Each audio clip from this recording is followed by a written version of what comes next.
Desa kecil cuma satu bangunan ini aja, tapi warganya full maksiat. Nunjukin ke kita bahwa setiap manusia punya sisi gelapnya. Yang pertama ada ibu Kang Sapu, yang sok-sokan aja nyapu, padahal diem-diem maling semangka orang. Bahkan pemimpin agama di desa itu aja kedok doang, alim rajin beribadah, padahal di dalamnya nyimpen minuman haram dong. Pas ngecek sel tikus aja nih, napi di dalamnya aja diludahin guys. Dan diam-diam napi itu juga pengen kabur ngegali lobang. Ada juga si kakek kepo yang ternyata diem-diem dia itu sultan, nyimpen banyak emas padahal desanya lagi krisis. Contoh keglowingan hartanya itu kelihatan sama si Bagong yang kejam juga sama istrinya, makanannya selalu dimuntahin. Membuat dia jadi bete, tapi saat dia lagi nyari bahan masak lagi, dia diintipin sama nenek kepo gabut Kang Gosip suka ngurus hidup orang. Dan ternyata si istri itu lagi main mata sama si subur Kang Kebon dan dinotis sama si nenek. Tapi setelah itu parah banget.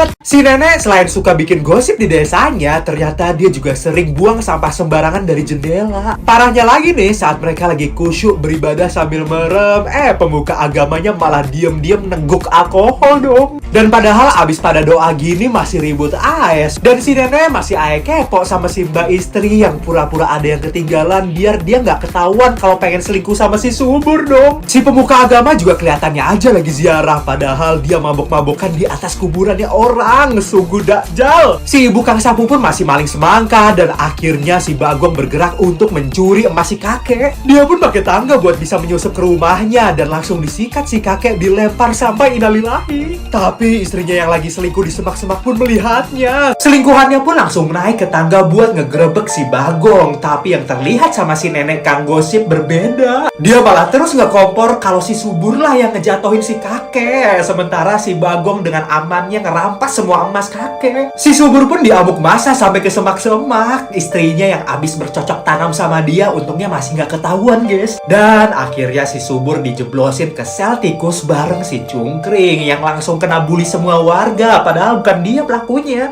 Pelaku aslinya malah dengan santuinya ngekubur kakek yang diakil. Udah itu jadi andalan warga yang baru buat jadi Kang Kebun. Di saat mereka lagi bikin alat gantung buat mengeksekusi si subur sambil foya-foya juga, saat sebelum dieksekusi mati, si subur dikasih sekop sama selingkuhannya buat kabur. Tapi si subur yang hampir ketahuan langsung manjat lewat ranting ke atap, dan dia sembunyi di sana sampai malam. Sementara si Bagong menikmati emas hasil ngebegal si kakek, tapi tiba-tiba dia ngedengar suara dari atap. Itu si subur yang berusaha kabur. Si Bagong pun mengejarnya, diikuti juga dengan istrinya dong. Si Bagong ngebetak kacamatanya si subur, dia pun jadi lemah dan ingin dijorokin, tapi sang istri mencegahnya. Dia jadi kena smackdown, tapi ini si subur hoki ninju asal kena rahangnya si Bagong sampai KO. Istrinya pun membawa si subur kabur dari desa, dan semut di desa ini kan barbar banget ya, langsung ngemukbang si Bagong sampai to the bone. Besoknya pas warga mau ngeburu si subur lagi, mereka ngeliat ada tulang dan di sebelahnya ada kacamatanya si subur yang mereka kira itu dia. Warga ngira si Bagong yang bawa kabur istrinya dari desa, padahal si subur yang masih hidup dan ngebawa caw istrinya si Bagong dari desa selamanya.